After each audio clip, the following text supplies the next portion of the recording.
El libro de Hebreos capítulo 4 versículo 12 en adelante nos dice: ciertamente la palabra de Dios es viva y poderosa y más cortante que cualquier espada de dos filos. Penetra hasta lo más profundo del alma y del espíritu, hasta la médula de los huesos, y juzga los pensamientos y las intenciones del corazón. Ninguna cosa creada escapa a la vista de Dios.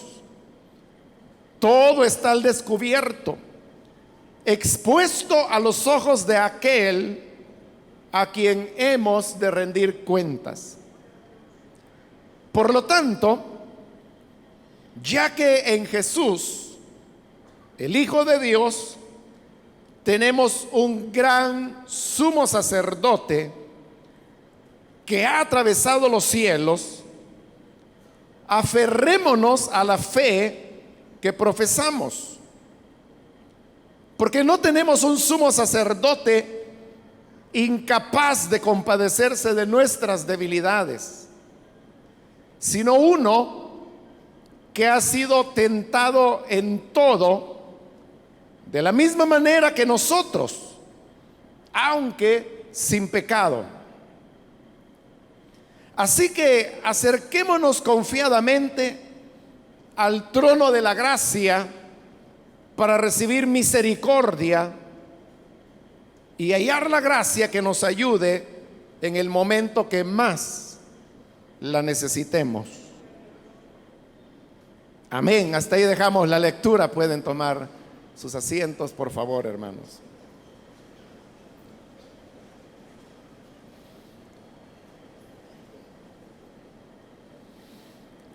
Hermanos, este día, como dije, continuamos con nuestro estudio de este libro de Hebreos, donde se ha venido desarrollando el tema de cómo el Señor Jesús es superior a Moisés.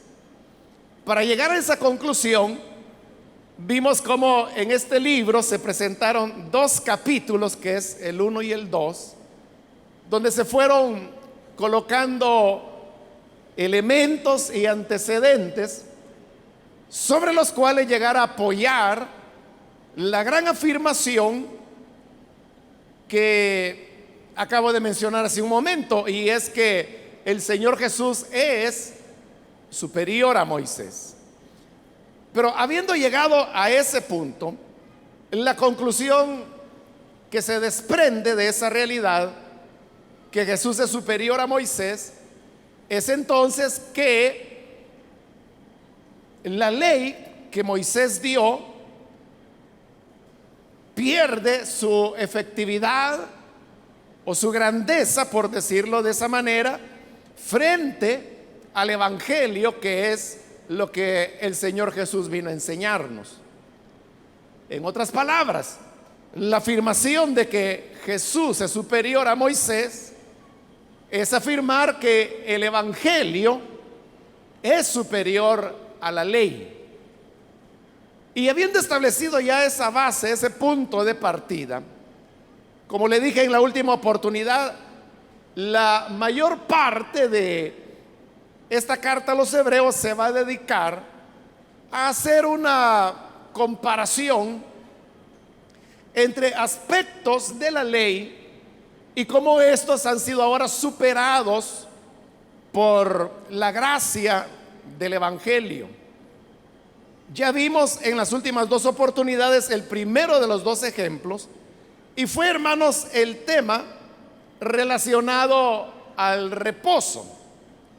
¿Se recuerda cuando vimos en los versículos anteriores, tanto en la parte segunda del capítulo 3 como en la primera parte de este capítulo 4, cómo el pensamiento se fue desarrollando en el sentido que el verdadero reposo es el entrar a la gracia de Dios? Recordemos que en la última oportunidad vimos las palabras en donde se afirmaba que el que ha entrado en la gracia del Señor ha descansado de sus obras, así como Dios descansó de las suyas en el séptimo día después de la creación.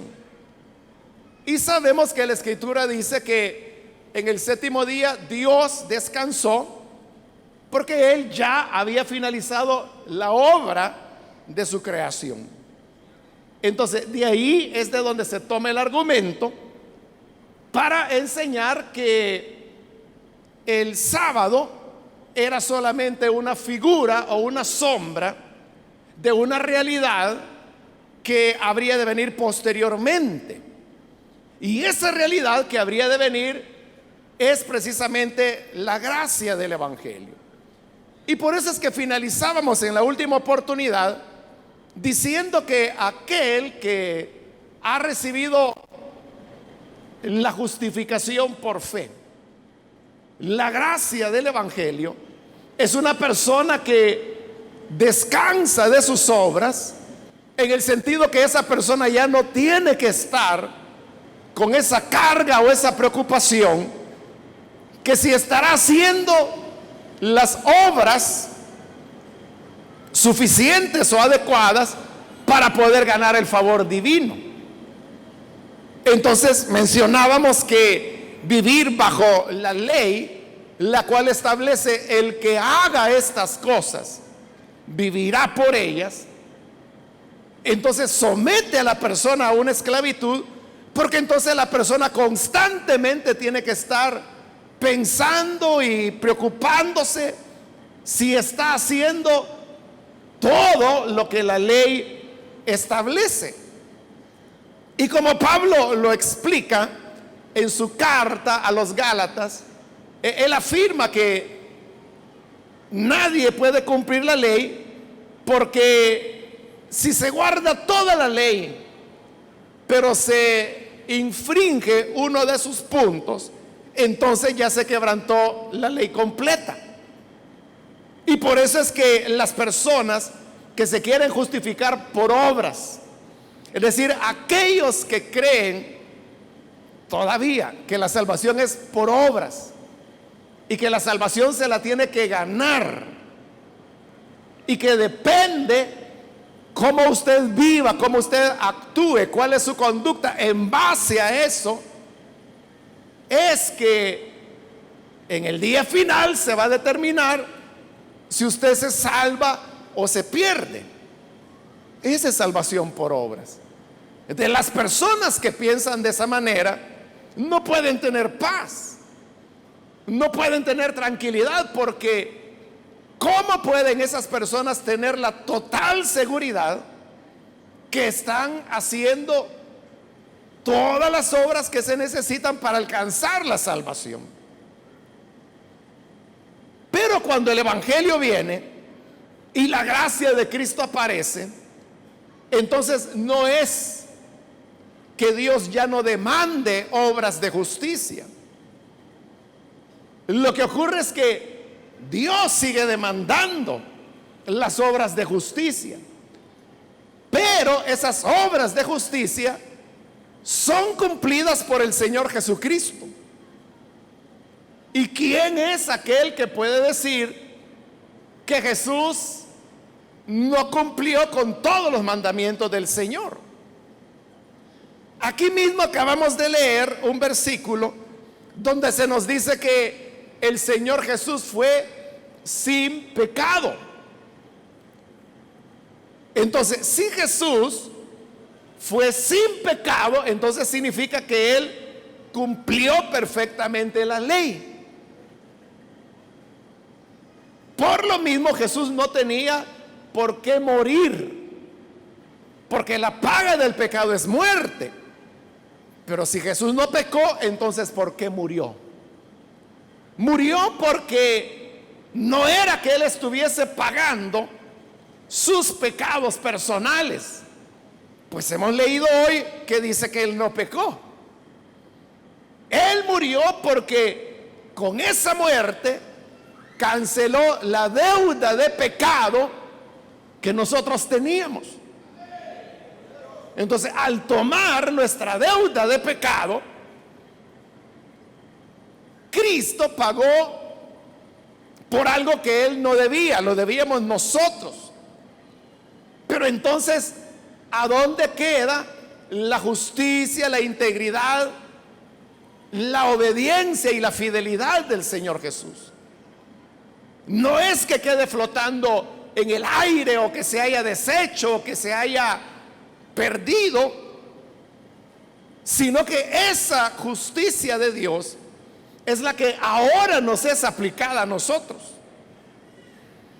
Y por eso es que por medio de la fe somos justificados por la gracia. Y la gracia es recibir algo que una persona no merece.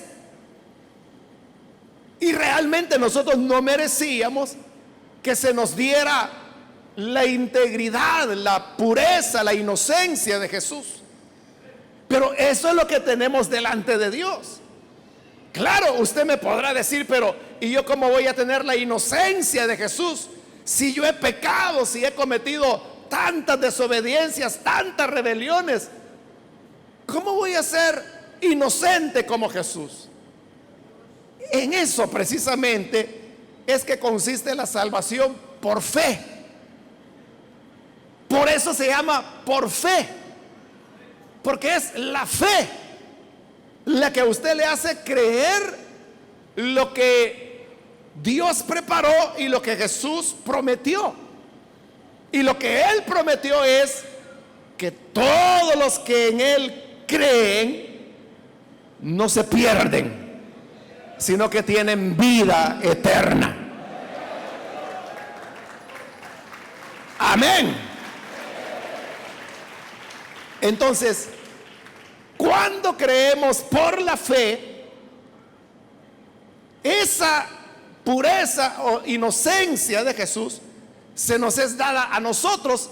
Entonces, si ahora ya somos puros delante de Dios, si ahora delante del Señor lucimos con la integridad y la inocencia de Cristo, entonces significa que nuestra salvación es un tema ya cerrado, que ya no necesitamos hacer más, porque si dijéramos que necesitamos hacer algo más, cualquier cosa que sea, estaríamos diciendo que lo que Cristo hizo fue imperfecto.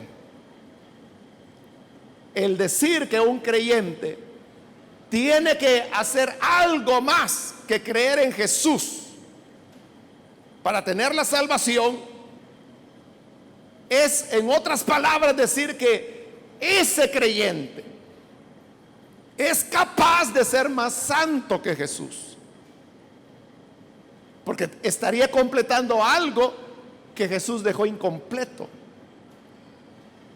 Pero si nosotros creemos y confiamos que el sacrificio del Señor fue suficiente, y como más adelante lo vamos a leer en este mismo libro de Hebreos, que dice que con un solo sacrificio nos hizo perfectos de una vez y para siempre. Entonces, eso está hablando de la excelencia del sacrificio de Cristo. Si ese sacrificio es excelente, entonces ya no hay nada que yo pueda añadir o agregar, porque lo que es perfecto, ya no hay nada que se le pueda añadir. Si algo es perfecto y usted le quiere añadir algo, lo único que va a lograr es arruinarlo. Como a veces las personas dicen, es un dicho popular, ¿verdad?, que cuando alguien hace algo bien, lo hizo bien, entonces viene la gente y dice, mejor se arruina, dicen. O sea, mejor de lo que ya lo hizo, se arruina. Así déjelo, está excelente como lo hizo. Si el estudiante hace un buen trabajo y el maestro o la maestra lo evalúa y le dice excelente, mejor, se arruina. Quiere decir que estuvo muy bien lo que hizo. Así es el sacrificio de Jesús. Y el sacrificio de Jesús no es excelente. El sacrificio de Jesús es perfecto. Entonces no podemos añadir más. Entonces, como ya no podemos añadir más, entonces, ¿qué obra vamos a hacer? ¿Qué más tenemos que hacer que Cristo no haya hecho?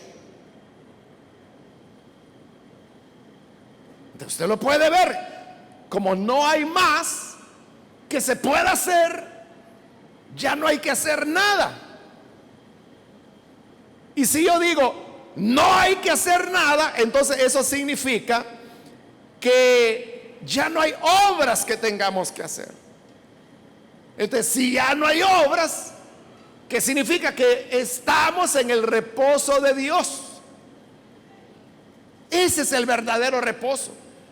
Esto ya se lo expliqué, hermanos, en la ocasión anterior, pero estoy repitiendo con el fin que quede muy claro para nosotros. Entonces, esa gente de hoy en día que todavía anda ahí preguntándose, mire, y ahí en su iglesia, ¿qué día es el que guardan? ¿Guardan el domingo o guardan el sábado? Gente que anda diciendo que si usted no guarda el sábado, entonces se va a perder. O sea, ellos no han entendido el evangelio todavía. No han entendido qué es la gracia. No han entendido qué es el sacrificio sustitutorio de Cristo. No han entendido todavía Hebreos capítulo 4, donde claramente se nos enseña que el sábado, el día sábado, hermano, eso solo era una figura, una sombra o una caricatura, como usted quiera llamarle, de una realidad gloriosa que vendría después. Y esa realidad gloriosa es el evangelio de la gracia del Señor Jesucristo. Porque bajo el evangelio de la gracia, ya no hay nada que podamos añadir. Ya no hay obras que podamos agregar. Y por eso leímos que la Escritura dice que en el séptimo día Dios reposó de todas sus obras. Así lo dice en el versículo 4, porque dice que quedó terminada la creación del mundo. Entonces, de igual manera, los que hemos entrado a la gracia del Señor, al evangelio de nuestro Señor Jesucristo, hemos descansado de nuestras obras, así como Dios descansó de las suyas. Entonces, ese es el verdadero sábado. Y por eso es que en el capítulo 3 vimos que, basándose en el Salmo 95, se nos enseñó que el día para entrar en el reposo no es el sábado, no es el domingo, no es miércoles, jueves, el día que la gente quiere inventar, sino que dice que el día es hoy. Porque el Salmo 95 dice: si escuchamos hoy su voz, no endurezcamos nuestros corazones. Porque hoy es que a través de su evangelio el Señor Jesucristo nos está llamando a la gracia. Nos está diciendo: ya deja el esfuerzo inútil de tratar de salvarte por obras. Ya no son necesarias las obras, porque Cristo hizo todas las obras que eran necesarias para la salvación. Ven y descansa en el sacrificio, en la sangre que Cristo derramó. Hoy entra al reposo. Y por eso 3 veces Se cita el Salmo 95 cuando dice: así que si oímos hoy su voz, no endurezcamos el corazón. Entonces, ¿cuál es el día de reposo? Hoy. Porque hoy es cuando el ser humano puede venir para descansar en la gracia del Señor. Y el verdadero reposo no es un día, sino que es esa gracia que ya no nos demanda más obras, sino que al contrario, que descansemos de las obras, así como Dios descansó de las suyas cuando terminó la creación. Ahora, le dije hace un momento que esto ya se lo había dicho, se lo dije en la última oportunidad, porque de eso trató los versículos que cubrimos en la última ocasión. Pero se lo estoy repitiendo. ¿Por qué se lo estoy repitiendo? Porque el ser humano es muy dado a querer volver al sistema de obras. Ese era el problema con los hebreos. Como eran hebreos, ellos habían vivido bajo la ley de Moisés por milenios. Estaban muy acostumbrados a ella, aunque no la cumplían. Pero esa era la idea de ellos. Entonces, a cada momento, ellos apostataban del Evangelio, se apartaban del Evangelio para volver a la ley de las obras. Y ese problema, hermanos, de dejar de confiar en la gracia de Dios para apoyarme en lo que yo puedo hacer, ese no solo fue un problema de los hebreos, ese es un problema del ser humano en todos los tiempos. ¿Por qué razón? Porque el ser humano es orgulloso. El pecado ha hecho de nosotros, los seres humanos, orgullosos. Y como somos orgullosos, siempre nosotros queremos ganar algún crédito, ganar algún mérito con lo que hacemos. Al hombre le gustan los reconocimientos, le gustan los premios, les gusta que los alaben, que los elogien. Y por ese orgullo es que muchos creyentes, que por ser creyentes deberían estar descansando de sus obras, están todo el tiempo pensando en hacer obras. Y están todo el tiempo enfocando las baterías hacia lo que realmente no es evangelio. Entonces, es la gente que está pendiente sobre todo del vecino, no de ellos mismos. Porque al señalar al vecino, ellos se justifican, ellos se levantan. Es igual, hermanos, que cuando el Señor contó aquella parábola de los dos hombres que fueron a orar al templo. Uno era fariseo y el otro era un publicano, un cobrador de impuestos. Y se recuerda cómo oraba el fariseo. Le decía: Dios, te doy gracias porque yo no soy como ese. Al señalar al otro, él quedaba bien. No soy ladrón como ese. No soy cobrador de impuestos como ese.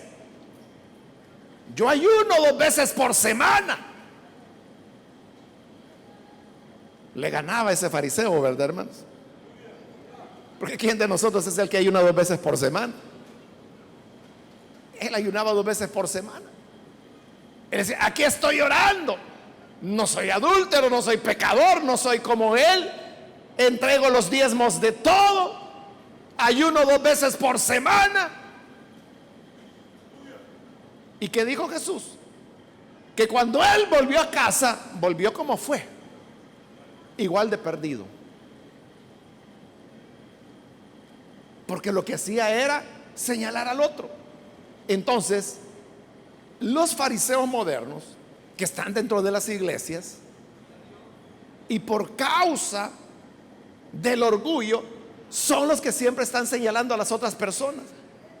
Y ese por qué habla así, y ese por qué camina así, y ese por qué se peina así, y ese por qué usa esos zapatos. Y todo el tiempo está diciendo: está perdido, hermanito. Mire que usted no ha nacido de nuevo. Usted tiene que hacer aquí, tiene que hacer allá, tiene que hacer, tiene que hacer, tiene que hacer, tiene que hacer, tiene que hacer. Le están pidiendo a la gente que hagan, que obren, cuando la Escritura dice que lo que tenemos que hacer es descansar de las obras.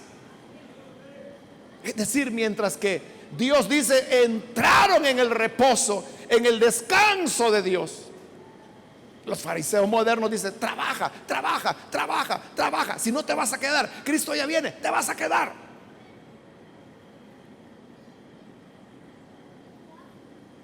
Por eso le decía, es un problema no solo de los hebreos, es un problema del hombre de todos los tiempos. Porque el hombre de todos los tiempos es orgulloso y quiere tener méritos y quiere decir: sí, Cristo me salvó, Él perdonó mis pecados, pero desde el momento en que Él perdonó mis pecados, de ahí en adelante la responsabilidad es mía.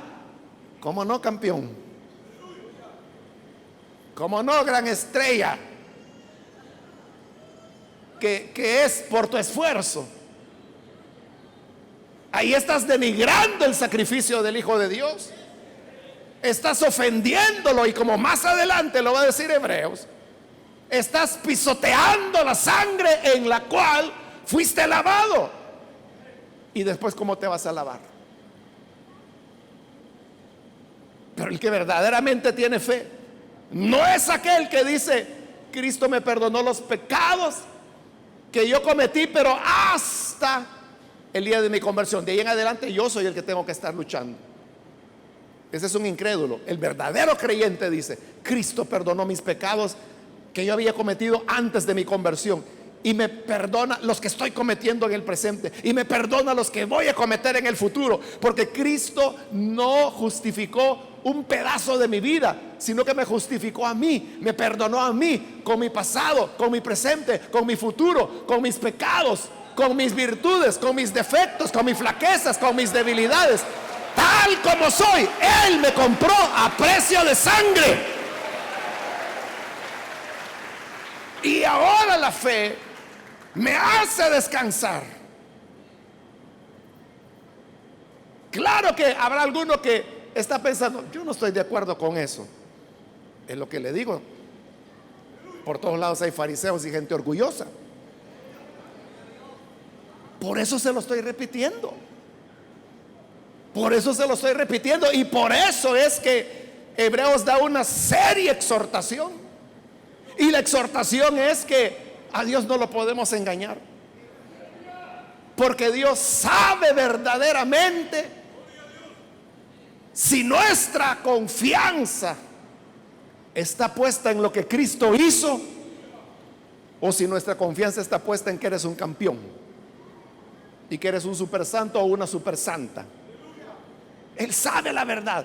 Y por eso dice el versículo 12: ciertamente la palabra de Dios es viva y poderosa, más cortante que cualquier espada de dos filos, penetra hasta lo más profundo del alma y del espíritu, hasta la médula de los huesos, y juzga los pensamientos y las intenciones del corazón. Vea cómo en ese solo versículo los autores de Hebreos, los redactores de Hebreos, acumulan una serie de afirmaciones en relación a la palabra de Dios. Pero lo que quieren decir es que la palabra de Dios no puede ser burlada, no puede ser engañada. Primero, porque dice que la palabra de Dios es viva. Hermanos, si la palabra de Dios, la Biblia, las Escrituras, no fuera viva, qué aburrido sería leer la Biblia, ¿verdad? Hermano, y qué aburrido sería estar viniendo a la iglesia a oír una predicación o exposición en un libro muerto. Yo creo que usted no vendría, ¿verdad? Yo no vendría, hermano. ¿Qué vendría a hacer?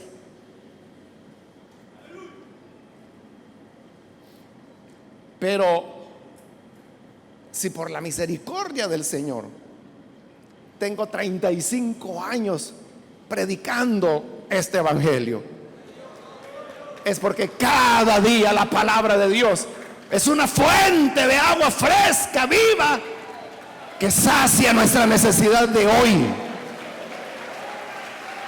Amén. Fíjese, estamos viendo la palabra de Dios. Ahí estoy leyendo y estoy predicando de eso. Pero mire que vive en la palabra. O sea, esto que estamos leyendo, esto fue escrito, ya va a ser 2000 años. Entonces uno diría, bueno, y yo primero no soy hebreo. Segundo, eso fue para los que vivieron hace 2000 años. Entonces, ese papel no tiene nada que decirme a mí. Si fuera palabra de un humano, pero como es palabra de Dios, es palabra viva. Y aunque ya van a ser 2000 años que fue escrita, pero mire cómo esa palabra tiene una aplicación para nuestra vida hoy. Y nos está hablando hoy. Yo le aseguro, hermano, estoy seguro que cuando usted me está escuchando las palabras que estoy diciendo, usted no está pensando, eso era para a saber quién hace 2000 años, allá por el Medio Oriente, allá que a saber por dónde queda eso, allá a los que eran hebreos. Usted no está pensando en eso, sino que usted está escuchando y está comiéndose la palabra y escucha algo y dice, eso es mío, y eso es mío, y sigue comiendo, ese es para mí. Se lo está apropiando, ¿verdad? Porque usted sabe que es a usted, a mí, a quienes el Señor nos está hablando. Entonces la palabra se renueva, la palabra está viva, pero además dice es poderosa. ¿Por qué es poderosa? Porque produce el milagro más grande que Dios hace, que es la creación. Cuando Él crea una nueva criatura, cada vez que una persona cree en Jesucristo como su Salvador y pasa aquí al frente y oramos por ellos, ese es el milagro más grande. Eso es más grande que un paralítico salga caminando. Eso es más grande que un ciego vea. Eso es más grande que un mudo hable. Y es que esa persona está siendo creada por el poder y la palabra de Dios. Por eso es que la palabra es viva y poderosa. Luego la compara con una espada. Dice que es más cortante que cualquier espada. Más cortante. Penetra lo profundo del alma, del espíritu, llega hasta la médula de los huesos, juzga los pensamientos, las intenciones del corazón. Por eso le decía yo, Dios sabe quién de verdad tiene su confianza puesta en Cristo y quién en su cabecita, que no le ayuda mucho, todavía está pensando que tiene que hacer aquí, que tengo que hacer allá, que tengo que obrar, cuando Dios nos ha llamado a su reposo, precisamente para que descansemos de nuestras obras. Dios sabe, porque dice que juzga los pensamientos, las intenciones del corazón. Y añade el versículo 13, ninguna cosa creada escapa a la vista de Dios. Todo está al descubierto, expuesto a los ojos de aquel a quien hemos de rendir cuentas. Todo está descubierto delante de Él, delante del que hemos de rendir cuentas. ¿Y qué cuentas son las que Él nos va a pedir? La cuenta es una nada más. La cuenta es en qué pusiste tu confianza. ¿Estuvo tu confianza en lo que mi hijo hizo en la cruz del Calvario? ¿O tu confianza estaba en que eras buenísima gente y que cumplías con puntualidad tu privilegio? O sea, yo no le digo que no lo cumpla con puntualidad, hágalo. Lo que sí le digo es, esa no debe ser su esperanza de la salvación. Menos que usted diga, es que yo tenía una cacerola, una olla de presión, y la vendí y el dinero lo doné a la iglesia. Si usted va a confiar que por haber hecho eso Dios le va a conceder perdón de pecados, más se va a hundir en la condenación. Ahora, si usted lo hizo por amor, como dice 2 de Corintios capítulo 8 y 9, que es como debemos darle a Dios. O sea, usted no lo hizo para comprar la salvación, usted lo hizo porque ama al Señor. Es lo contrario, porque ya me salvó. Ahí sí, eso resulta, como lo dice 2 de Corintios, que Dios ama al dador alegre. Pero ¿cuál es la diferencia entre dar porque yo quiero un favor de Dios o dar porque amo a Dios? La diferencia, hermano, es una línea muy delgada,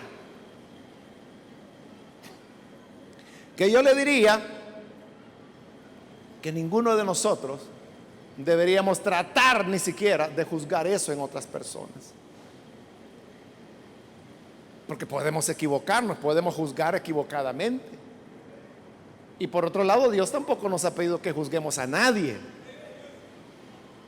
Pero eso sí, el versículo 13 dice que todo está al descubierto, expuesto a los ojos de aquel a quien hemos de rendir cuenta. Dios sí lo sabe. Dios sí sabe cuál es nuestra verdadera motivación. Dios sí lo sabe. Y por eso es que la invitación es: no te apartes. Luego, en el versículo 14, hermanos,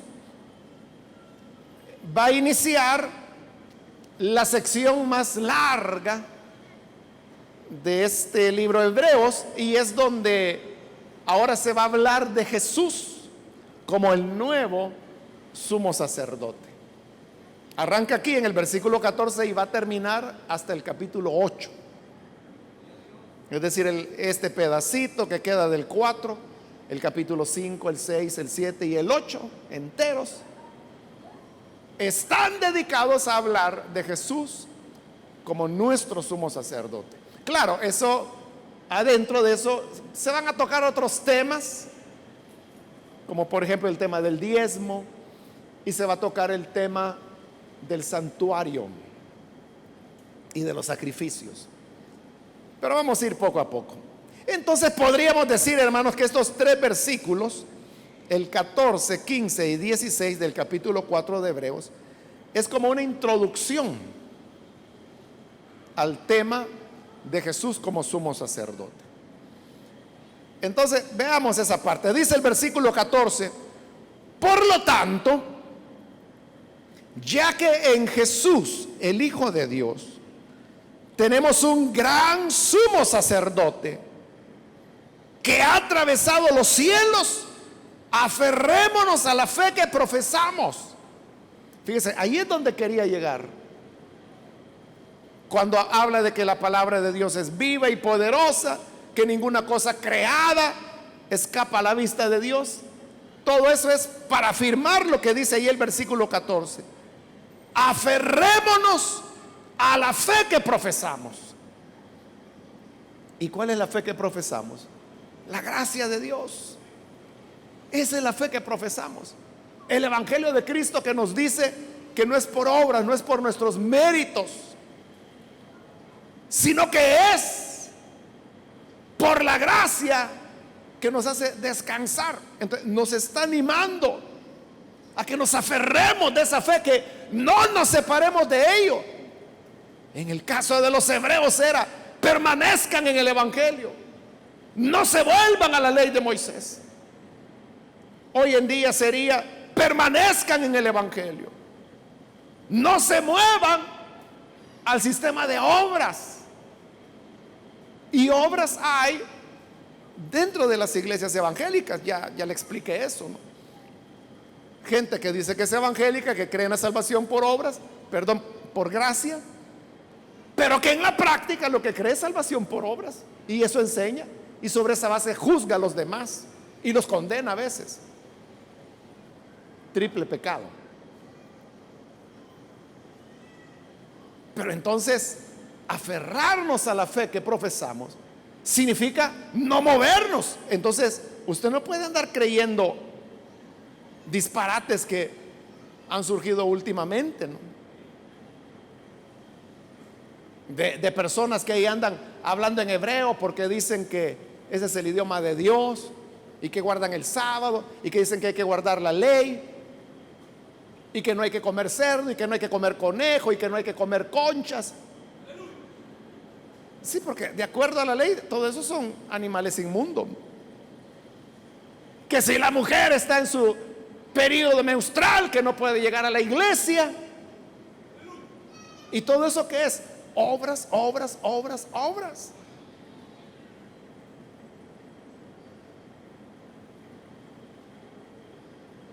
Entonces, aferrémonos, dice, a la fe que profesamos. Nosotros no somos judíos, hermanos, para que practiquemos la religión del judaísmo, porque el judaísmo es una religión que no es cristiana, es judaísmo. Eso no es cristianismo y no tiene nada que ver. Es como que si usted quisiera tomar elementos del Islam para mezclarlos con el cristianismo, y que comencemos a orar en árabe, porque el musulmán no traduce el Corán, que es como la Biblia de ellos, no lo traducen. O sea, el Corán siempre está en árabe, y aunque la gente no lo entienda, lo lee y lo aprende y lo pronuncia en árabe, porque ellos creen que se va a profanar si se traduce. Algo así creen estos judaizantes modernos, que hay que mencionar el nombre de Dios en hebreo, que el nombre de Jesús tiene que ser en hebreo. Y como le he dicho otra vez, si ni Jesús habló hebreo, era arameo lo que se hablaba en esa época. Y Jesús, cuando citó las escrituras, citó la Septuaginta, que era la traducción al griego. O sea, él no estaba leyendo hebreos, nadie hablaba hebreo en la época de Jesús. Entonces, él leía las escrituras en griego, pero como para ignorancia, ahí hay un montón de gente. Pero hay gente que se fascina por eso. Dice: no, hay que traer un cuerno de esos, que los cuernos de carnero, ¿verdad? Y lo vamos a soplar, así como Josué sopló cuando dieron la 7ª vuelta alrededor de Jericó, y van a caer los muros de maldad, de violencia que hay en El Salvador. Son chifladuras, hermano. Aferrados a la fe que profesamos. O sea, vamos a hacer lo que la Biblia dice que hay que hacer. Y que lo que la Biblia no dice que haya que hacer, no tenemos por qué hacerlo. Versículo 15. Porque no tenemos un sumo sacerdote incapaz de compadecerse de nuestras debilidades, sino uno que ha sido tentado en todo de la misma manera que nosotros, aunque sin pecado. Entonces vea, nuestro sumo sacerdote, que es el Señor Jesús, dice que es un sacerdote que se compadece de nuestras debilidades. Es que los sacerdotes bajo la ley de Moisés no se compadecían, porque se apegaban a la ley. Entonces, si una persona venía y había cometido adulterio, por ejemplo, podía decir: mire, yo estaba loco cuando hice eso, a saber en qué estaba pensando, fue una locura, pero ahora me duele, me arrepiento, así que señor sacerdote, por favor, haga un sacrificio de expiación por mi pecado de adulterio. El sacerdote no se compadecía. ¿Por qué? Porque la ley de Moisés decía que el adúltero tenía que aplicarse la pena de muerte. Entonces el sacerdote decía: no, señor, para usted no hay sacrificio. No, señor, para usted no hay esperanza ni perdón. Eso que está diciendo, eso debió haber pensado antes de meterse con la mujer. No había compasión. Eso exactamente es lo que le presentaron a Jesús cuando llevaron a la mujer sorprendida en adulterio. ¿Qué le dijeron a Jesús?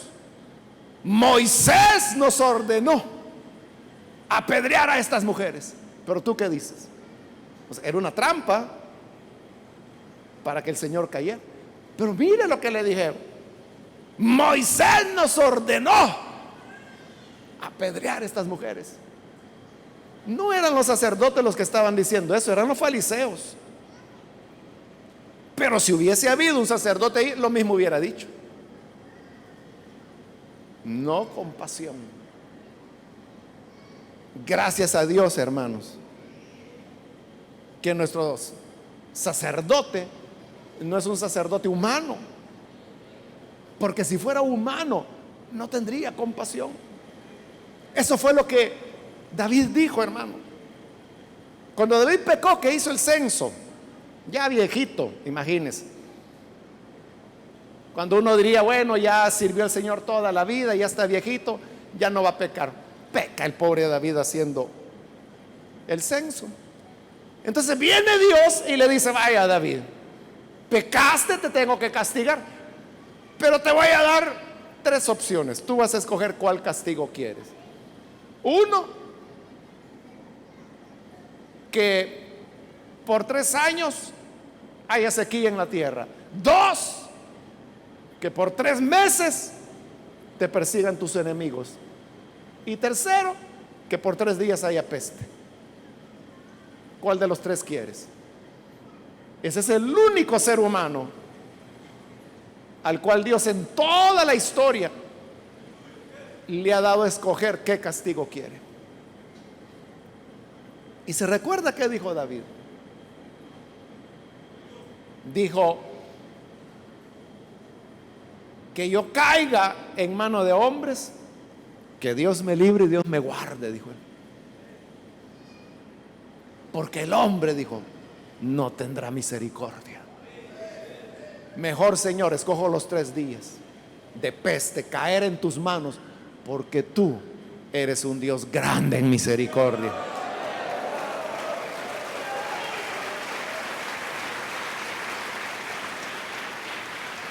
Lo estaba diciendo David, pero ya no un David joven, ya era David anciano,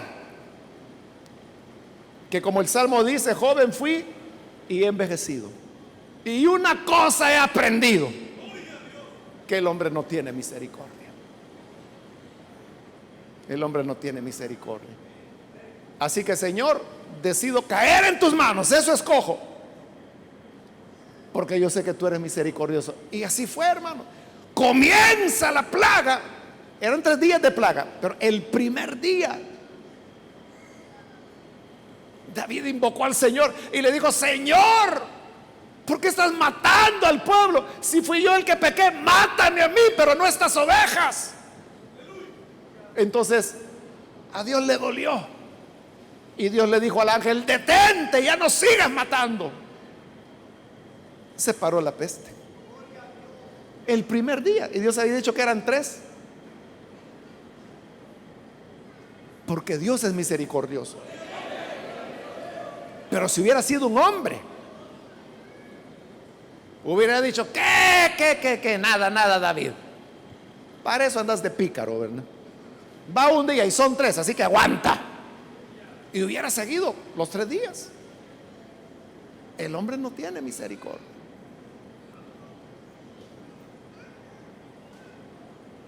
porque el hombre cree que es más justo que Dios.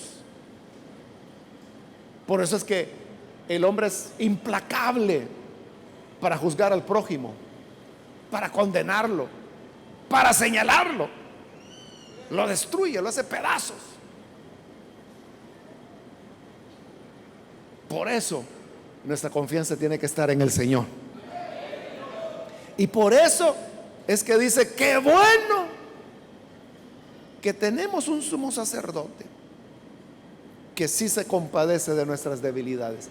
¿Y sabe por qué se compadece de nuestras debilidades? Porque dice que Él fue tentado en todo, igual que nosotros, dice. Tentado en todo de la misma manera que nosotros. Esas palabras, hermano, yo lo he dicho varias veces y se lo vuelvo a repetir. Es increíble que la Biblia diga eso, que Jesús fue tentado en todo.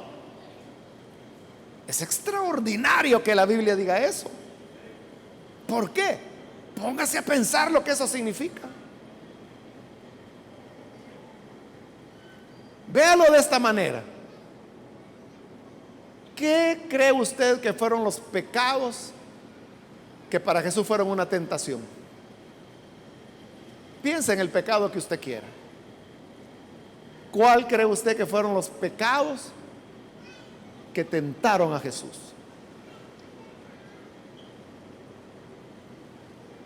Ya se puso a pensar el montón de barbaridades. En su mente usted estará diciendo: bueno, Jesús quizá fue tentado a ya no ir a la cruz del Calvario, pero que Jesús haya sido tentado a matar a alguien, no puede ser, porque le parece como una blasfemia. Pero ¿qué dice la Biblia? Tentado en todo. No, pero Jesús no era humano. Tentado en todo de la misma manera que nosotros. Por eso le digo, y yo le he dicho a los hermanos pastores, es que si la Biblia no dijera esto, nosotros no creeríamos que eso es palabra de Dios. Lo veríamos como una blasfemia. Porque yo le pregunto: ¿qué lo tienta a usted? ¿Qué pecado es el que lo tienta a usted? Ahí en su cabecita pecadora. ¿Qué fantasías y qué pecados son los que lo tientan? Bueno, usted dirá: bueno, yo porque soy una barbaridad. Pero ahí dice que Jesús fue tentado en todo, igual que usted. Es decir, eso mismo que lo tienta a usted, lo tentó a él. Y usted dice: no puede ser posible que él pensara en las barbaridades que yo pienso. Sí, pensó en ellas, con una diferencia, que jamás lo hizo. Jamás lo hizo. Tentado en todo de la misma manera que nosotros, aunque sin pecado. Esa es la diferencia. Que él no pecó, pero sí probó la tentación. Las mismas tentaciones que usted y yo tenemos. Entonces, ¿qué ocurre, hermano? Cuando una persona falla, no todo, ¿verdad? Pero normalmente el que falla se vuelve más comprensivo con los demás, porque se acuerda. Por eso es que los jóvenes son los más críticos y los más implacables con los demás, porque como son campeoncitos, ¿no? Ellos nunca han fallado, ellos son santitos, ellos son linditos. Entonces, como ellos son campeones, cuando alguien falla, lo mandan al infierno. Un día ellos van a chapalear. Y ya cuando hayan chapaleado, entonces se van a dar cuenta. Como Jesús fue tentado en todo, Él ya sabe. O sea, cuando usted siente esa tentación, que usted dice: Señor, si tú no me ayudas, esta tentación me va a revolcar como el tumbo en la playa, ¿verdad?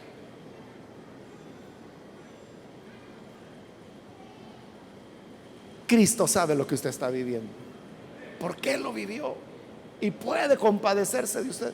Es un sacerdote misericordioso.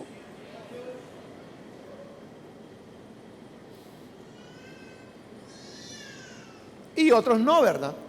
Aunque ya vienen de revolcarse del pecado, siguen siendo fariseos implacables, ¿verdad?